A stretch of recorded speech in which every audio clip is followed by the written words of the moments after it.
देखिए जनरली हम देवी को किस अर्थ में देखते हैं, किसको हम सम्मान श्रद्धा या किसकी हम पूजा करते हैं, जिनके पास में दैवी शक्ति हो। हाँ, असुरों का संहार किया, हाँ घर में आपत्ति है तो फिर उसको पूजा करने से श्रीफल ऑफर करने से घर की सब आपत्तियां दूर हो गई। यह सब यदि कोई देवी करती है तो फिर अब जैसे शीतला माँ है तो वो बीमारी होती है तो माँ शीतला को जही कुछ नैवेद्य ऑफर किया, उनके नाम की कोई मिन्नत रखी, तो फिर वो हमारी बीमारी दूर हो गई बोल करके हम उस देवी की आराधना करते हैं। तो हमारी ये जो सांसारिक विपद है, यह जो आर्थिक विपद है, यह जो दैहिक विपद है, रोग वगैरह, उसको जब देवी दूर करती है तब हम उनकी आराधना करते हैं। किंतु माँ की आराधना हम क्यों करते हैं? सिर्फ इसीलिए।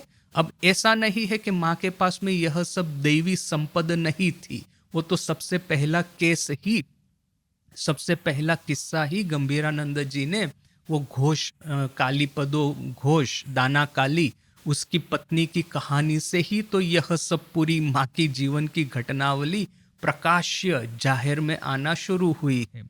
वो उसका पति इस तरह से शराबी था, जुगारी था, तो उस समस्या का समाधान प्राप्त करने के लिए दाना काली की पत्नी कोई मंत्र या कोई औषध प्राप्त करने के लिए ठाकुर के पास में आई थी। ठाकुर ने माँ के पास में भेजा और माँ ने जब पूजा का बिल्व पत्र उसको दिया तो सही में दाना काली ठाकुर के मुख्यतम भक्तों में से एक भक्त वो बना। तो वह शक्ति तो थी ही थी माँ के पास में कि सांसारिक विपद दूर कर दे, कोई आर्थिक विपद दूर कर दे, यह सब तो था ही था माँ के पास में। किंतु इससे भी आगे, यह सब विपद दूर हो, इससे भी आगे माँ के भीतर में एक ममत्व था, मातृत्व था, जो कि माँ को सर्वश्रेष्ठ देवी के रूप में प्रतिष्ठित करता है। एक सुंदर कहानी है कि जयराम बाटी के दिनों की ही बात है, ठाकुर की महासमाधि के अनेक सालों के बाद की बात, कि माँ जयराम बाटी में है और आसपास के गांवों से बहुत सारे भक्त जो है कलकत्ता वगैरह से, जो लोग माँ के लिए कुछ न कुछ भेजेंगे, फल भेजेंगे या तो सब्जी भेजेंगे या तो अनाज भेजेंगे, क्योंकि पता है कि माँ का तो शिव का संसार है। वहाँ पे माँ के भाई जो है उनकी खुद की तो आय, सब उनकी जो इनकम है बिल्कुल मिनिमम है, वे लोग खुद माँ के ऊपर में भरोसा करके बैठते हैं। तो फिर एक कहानी है कि माँ के घर के सामने एक कुआं खोदने की बात हुई, जिससे कि क्या है सबको पानी मिले। तो नारायण आयंगर बेंगलोर का, वो बाद में वो सन्यासी भी हुए अपने संघ में, तो वही नारायण आयंगर उस समय डिवोटी था, माँ के घर में रहता था माँ का सानिध्य प्राप्त करने के लिए, तो जयराम बाटी में ही। तो उसने ये प्रपोज किया कि मैं कुआं खोदवा देता हूँ। अभी कुआं खोदवाने से तो सभी को लाभ होगा ना, माँ अकेली थोड़ी ना पानी पिएगी, ये जो काली मामा है, वरदा मामा है, वे उनके परिवारजन सभी तो पानी पिएंगे। किंतु देखिए कि उन लोगों के भीतर में ये जो लोभ इतना था कि काली मामा जिनकी ये जमीन थी, जिस जमीन के ऊपर में कुआं खोदने की बात थी, उसी काली मामा ने ये नारायण आयंगर को कहा कि ये जितनी जमीन आपको चाहिए उतनी ही जमीन को आप रुपयों से बिछा दे, रुपयों की नोट जो है उस जमीन पे बिछा दीजिए, रुपयों की नोट से आपको जितनी जमीन चाहिए वो आप कवर कर दीजिए, और फिर इतने रुपये मुझे देंगे तभी मैं आपको ये जमीन दूंगा, अदरवाइज मैं नहीं दूंगा। तो इस तरह का लोभ इन लोगों के मन में था। अभी पता है कि कुआं खुदवाने से खुद ही को लाभ है, इसके बावजूद ये पैसों का लोभ ये लोग जाने नहीं देते थे। किंतु इस तरह के परिवार में रहकर भी माँ का देखिए कि माँ के भीतर की जो ममत्व या तो फिर यह था मातृत्व इतना ग्रेट था, इतना सर्वश्रेष्ठ था कि माँ भी इन लोगों को यथाशक्ति सहाय करती थी। तो यहाँ पे प्रॉब्लम क्या है कि माँ का तो शिव का संसार, ना ही भाइयों की कोई मने दो तरह से भाइयों की शक्ति भी नहीं थी माँ को सहाय करने की, और ये इच्छा भी जो होती है, इंटेंशन जो होता है, वो विपरीत ही था कि माँ के बड़े धनी भक्त है तो उनके पास में से हम अपना कुछ बेनिफिट उठा लें। तो यह माँ के संसार की परिस्थिति। तो फिर भक्तों को तो पता है कि माँ के घर में ऐसा है, तो वे लोग कोई कुछ न कुछ बीच बीच में माँ के पास में कोई ना कोई सामग्री भेजते थे। अभी हुआ ऐसा कि एक मजदूरन थी, एक लेडी थी, जो कि अपने सर के ऊपर में यह सब सामान लेकर के वो जयराम बाटी आया करती थी। अभी वो जयराम बाटी आती थी, और फिर कभी कभी होता ऐसा था कि आते आते देरी हो जाएगी, तो देरी हो जाएगी तो बोल करके फिर वो उसी रात को निकल नहीं पाएगी।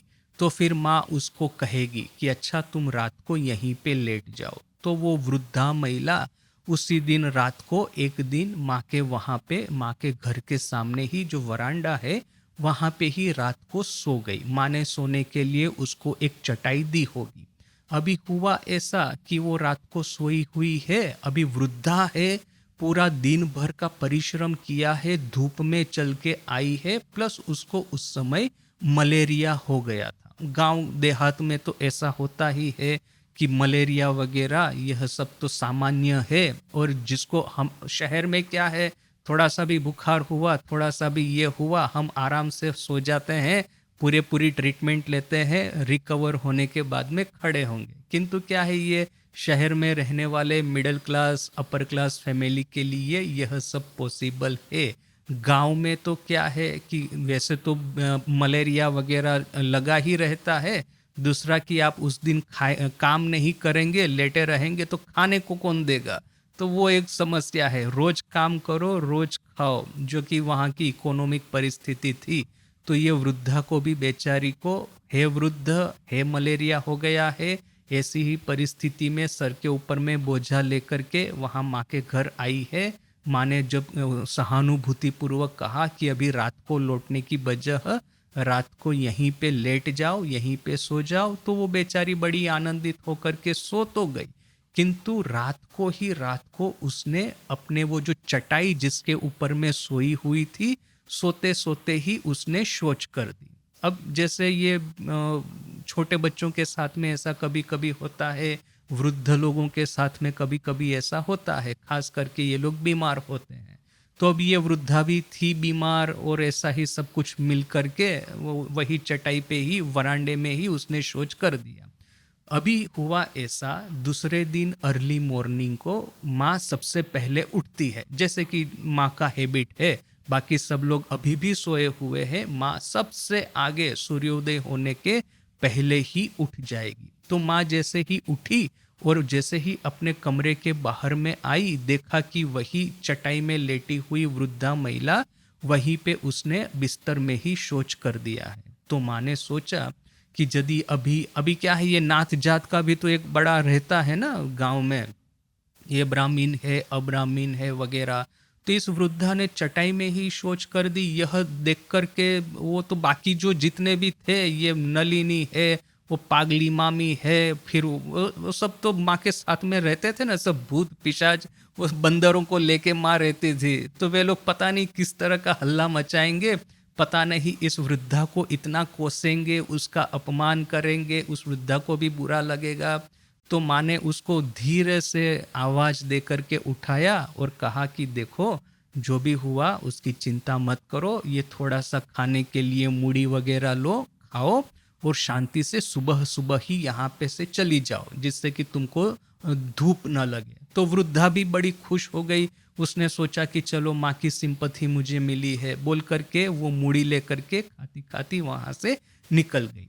यहाँ पे माँ ने, उस वृद्धा ने जो चटाई थी उसको बिगाड़ा था, उसको पूरा धोया, उसको जो तालाब था उसके किनारे उसको सूखने के लिए रखा दिया, और फिर वरांडे में तो वो जो सब पड़ा होगा शौच वगैरह, तो अभी वहाँ पे तो क्या है कि गोबर लिपा हुआ ये सब तो है ना, वहाँ पे अपनी टाइल्स जैसा तो नहीं है कि फटाक करके आपने साफ किया, थोड़ा सा पोंछा लगाया निकल गया, वो तो गोबर लपेटा हुआ है।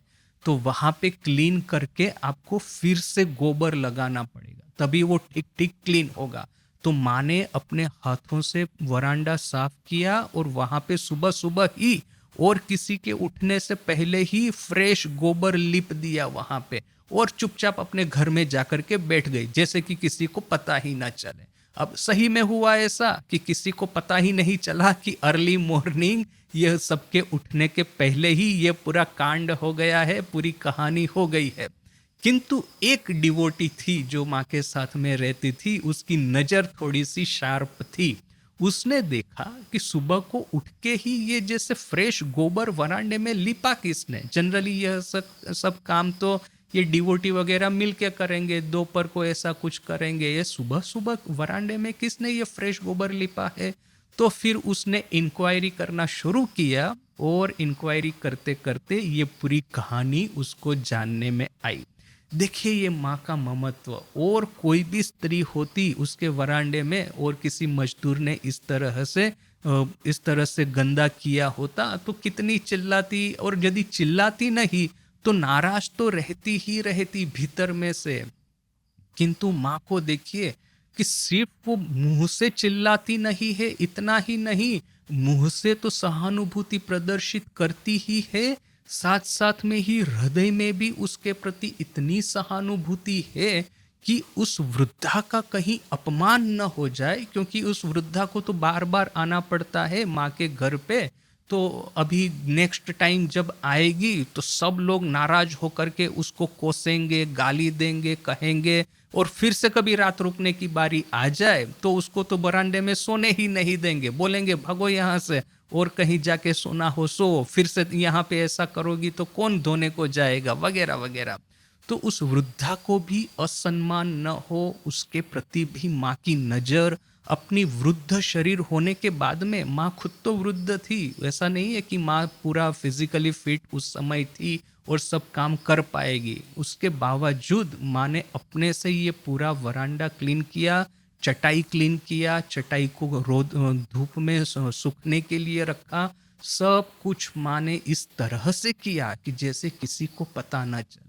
तो देखिए यह है अपनी माँ शारदा, और यह कहानी तो हमको सिर्फ इसीलिए पता चली कि वो जो शार्प आई जिस डिवोटी की थी उसने ये खोज निकाला, उसको ये समझ में आ गया कि ये फ्रेश गोबर लिपा गया है वरांडे में, तभी तो हमको पता चला। अभी इस तरह की कितनी कहानियां होंगी जो कि हमको पता ही नहीं है। तो देखिए कि माँ का जो ममत्व है, माँ का जो मातृत्व है, वही माँ शारदा को अन्य सब देवियों से एक स्टेप ऊपर में लेके जाता है। और कोई देवी होगी उसमें विद्या होगी, और किसी देवी में लक्ष्मी के तरह धन वैभव हमको प्राप्त करवाती होगी, और कोई देवी होगी हमारे सांसारिक दैहिक आर्थिक सब समस्याओं का समाधान करेगी, किंतु संपूर्ण हृदय से हमारे प्रति करुणा, ममता और प्रेम बहाए, ऐसी तो एक माँ शारदा का ही जीवन हमको देखने को मिलता है। एक सुंदर कहानी है, जयराम बाटी की ही है, ठाकुर की महासमाधि के बहुत सालों के बाद की, कि माँ का जन्मदिन, तो माँ का जन्मदिन आयोजन हो रहा है, और जितने भी ये त्यागी संतान है बड़े ही उत्साह पूर्वक सब कुछ आयोजन कर रहे हैं। अभी माँ का हैबिट ऐसा है जयराम बाटी में भी और कलकत्ता में भी, कि जब ये त्यागी संतान है वह लोग भोजन करेंगे, उसके बाद में ही माँ, और माँ वहाँ पे खड़ी हुई उनको देखेगी, तृप्त होगी, तभी माँ को तृप्ति प्राप्त होंगी कि हाँ मेरे बच्चे जो है वो पेट भर करके, मन भर करके आहार कर रहे हैं। जब तक पॉसिबल था जयराम बाटी में माँ अपने हाथों से खाना पकाती थी, और जब पॉसिबल नहीं था अपने हाथों से खाना पकाना उम्र की वजह से, बीमारी की वजह से, तब माँ वहीं पे खड़ी रहती या बैठी रहती और पूरा देखती कि बच्चे पेट भर करके खाते हैं कि नहीं, जिसको जो चाहिए एक्स्ट्रा वो सब अपने हाथों से देती या और किसी से दिलवाती। बच्चों को जब तृप्ति हो तभी माँ अपने से खाने को बैठेगी बाकी सब लेडी डिवोटी के साथ में।